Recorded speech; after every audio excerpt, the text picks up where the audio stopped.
खुलुमबाय नोंथांमोन बयखौबो दिनैनि गुबुन मोनसे गोदान भिडिअ बरायहरबावनाय थाबाय जोङो दिनै मोनसे खामानि लानानै बङाइयाव थांदोंमोन प्रिन्सेस आं ओमफ्राय प्रिन्सेसनि मामि साथामजों थांदोंमोन ओमफ्राय खामानियाथ' जाबोआसै ओमफ्राय बेखायनो बिराद मुड गाज्रि जानानै विशालनि शपिं खालामनायखौ भिडिअ लानो हायासै ने गोसोआ मोजां जायाखै नालाय बे समाव बेखायनो गरमबोमोन बेखायनो भिडिअ लायासै ओमफ्रायो बेनि उनावहाय इन्डिया मार्टआव हाबफैबाय इन्डिया मार्टखौ एसे शूट खालामदोंमोन ओमफ्राय इन्डिया मार्टआव फर्स्ट फ्लोरावथ' जेबो डिस्टार्ब होआखै ओमफ्राय सेकेन्ड फ्लोराव भिडिअ शूट खालामनो मोना होननानै पारमिसन होआखै आरो ओमफ्राय इन्डिया मार्टआवथ' जेबो मोजां बुस्थु मोनासै ओमफ्राय थेवबो मोननैसो बुस्थु लानानै फैबाय ओमफ्रायो विशालाव लाबोदों एसे गोबाङैनो नै मा लाबोखो बेखौ नोंथांमोननोबो देखायगोन ओमफ्रायो भिडिअखौ स्टार्ट खालामनायनि सिगां नोंथांमोना नायग्रोदो जों बङाइयाव मा खालामखो इन्डिया मार्टखौबो एसे नायदो वेस्ट अफ टाइम ओरैबायदि टाइम लस जादों जोंना इन्डिया मार्टआव हाबनानै आंथ' विशालखौनो बेस्ट मोनो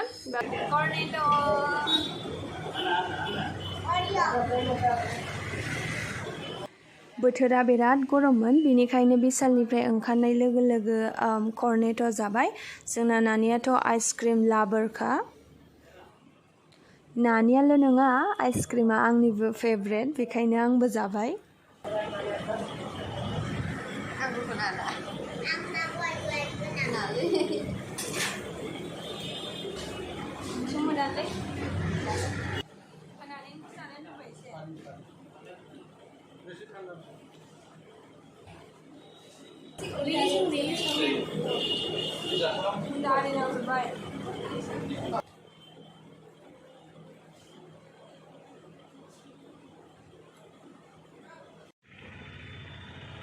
इन्डिया मार्टआव एसे हाबनो नागिरदों सिङाव थुदो नोंथांमोनाबो सिङावनिखौबो नोंथांमोननो एसे देखायनोसै नायलांदो इन्डिया मार्टआव मा दं मोजां जेनबाय बेनो दिनै बङाइयाव फैनानै मायो फेमिलि मार्ट ना आइ मार्टथाय आइ इन्डियायाव एसे शपिं खालामफैदों नै प्रिन्सेसआ टेरि पटलि नायदों नै पटलि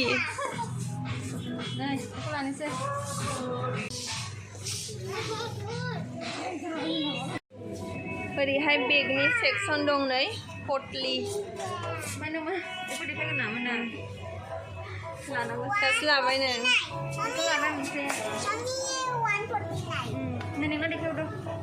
मा लाखो नों एलिफेन्ट ओरैहाय कुर्ता नङा ड्रेस विशालावबो थांनानै फैखांबायमोन ओमफ्राय विशालाव भिडिअ खालामनाय जायासै बिराद गरममोन नालाय ओमफ्राय आइसक्रिमबो जानानै फैबाय ओरैजायबो बेगनि सेक्सन दं नै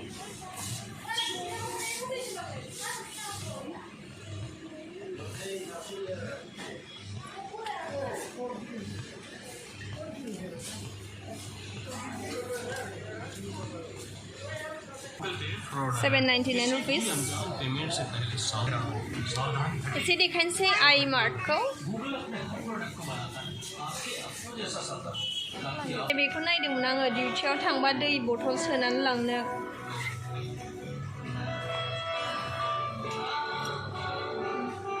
प्लास्टिकनि प्लाज'नि सेक्सन ओरैहाय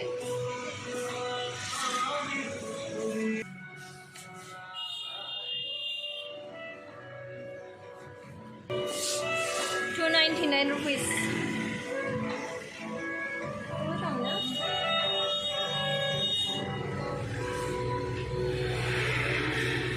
आंनि गस्लाजों एखे खालारमोन ने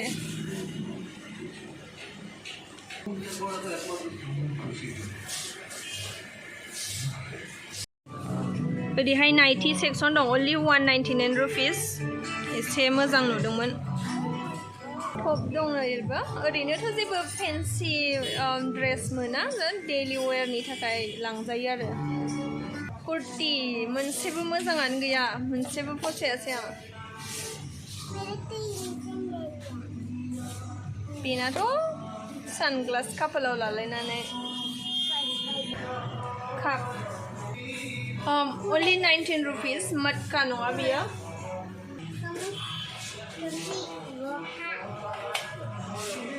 39 rupees per piece एसे एक्सपेंसिव ने ड्रेसफोराबो 200 जोनसैबो आरो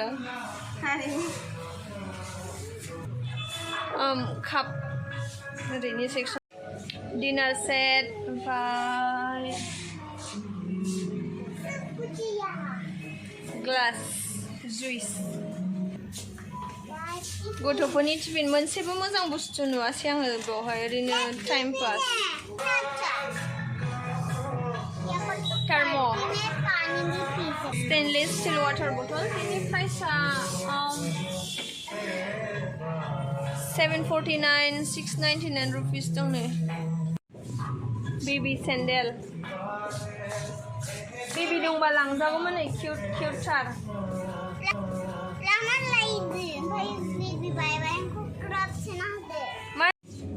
सेन्डेल गोजा ओरैबो थ' फार्स्ट फ्ल'राव औ सेकेन्ड फ्ल'राव थांनायनि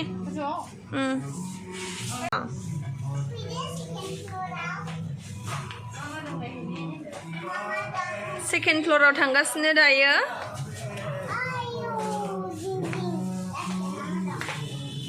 Let's go. ओरै दं फार्स्टआवनो जुवेलारि फेमिलि मार्टआव जेबो मोजां बुस्थुथ' मोनखायासै विशालनि कम्पेरिजनाव एकदम वर्स्ट मोनालायबाय वेस्ट अफ टाइम आइ इन्डिया मार्टआव हाबनानै एकदम टाइम लस जाबाय जोंना जेबो मोजां बुस्थु गैया होनबाबो हाबनायनि मोननैसो लाबाय नै ओमफ्राय थांनोसै दा फैगौ मानि मोनाबाय नै गारिया आयौ अयथासार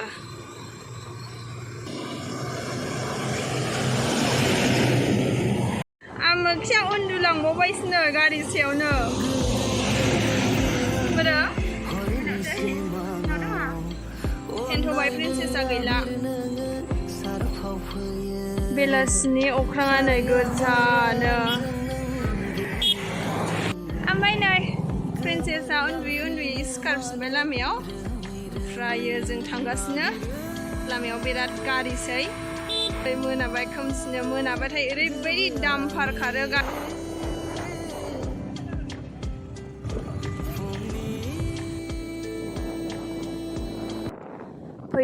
फैनो न'आव सफैगौ मानि बिराद खोमसिबोबाय ओमफ्राय मोनाबाथाय बिराद गारि खारो ओरै साहाथिं दावखोनाय गारिफोराबो फैफिनजोबो बेखायनो मोनाबाथाय बिराद खेल लानानै सालायनांगौ जायो फाइनेलि हाग्रामा ब्रिज बियो हाग्रामा ब्रिजनिफ्राय बेबायदि मोनसे बिराद मोजां बेलासिनि भिउस नुयो बिराद मोननैसो फिसा फिसा बुस्थु लाबोबाय विशालनिफ्राय ओमफ्राय इन्डिया मार्टनिफ्राय नोंथांमोनाबो नायलांबाय थादो जों मा लाबोखो फार्स्टआव जोङो इन्डिया मार्टनिखौ नायग्रोगोन मा लाबोदों पटलि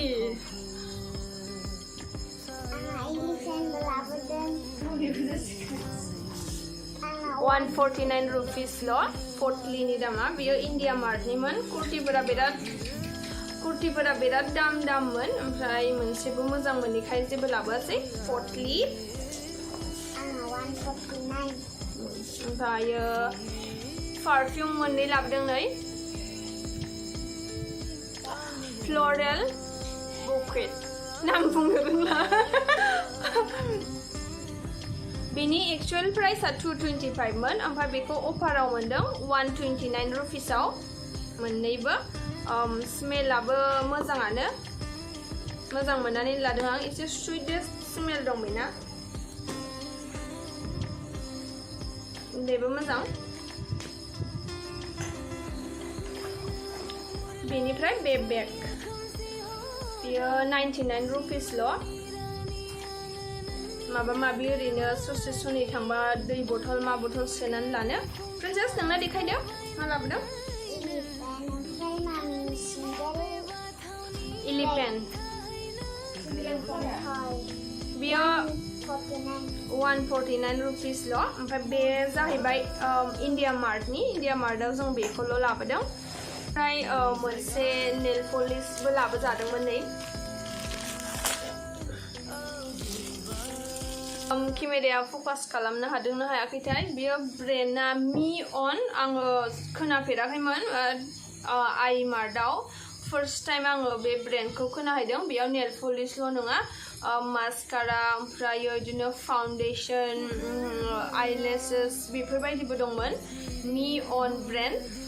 ट्राइ खालामनानै नायनोसै 15 days डिसकालार जानाय नङा होनदों नायनोसै माबायदि भिडिअआ एसे लाइटिं खम जाबाय होमब्लाबो नायदो एबार बिशालाव जोङो मोनसे फ्रि गिफ्टबो मोनबोदों एयार फ्रेशनार मोनसे मोनबोदों फ्रि मोनबोदों बेखौ फार्स्टआवनो दङ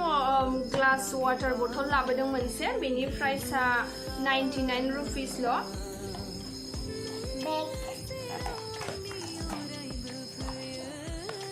प्रिन्सेसनि बेग नै